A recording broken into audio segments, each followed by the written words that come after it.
Hi, this is Matthew Sherlin, and this is my Projectile Motion app for Engineering 267. So this app will demonstrate an object in free fall.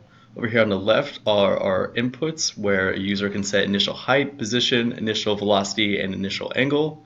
Here on the right are output values that will be based upon the calculations from the inputs, the max height, the max distance, the distance is at the max height, the horizontal range of the object, and the object's hang time.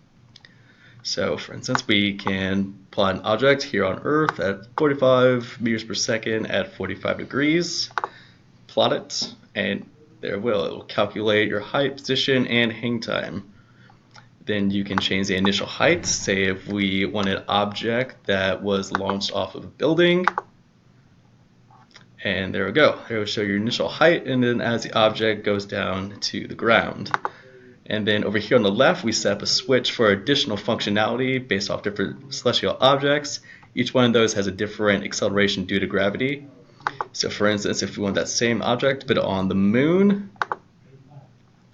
the distance, height, and hang time increase because the acceleration due to gravity is a lot less. So switching it over to an object like Jupiter, where acceleration due to gravity is a lot more, our height, hang time, and distance decrease because of the acceleration. That object will be in the air for a much shorter amount of time. Thank you.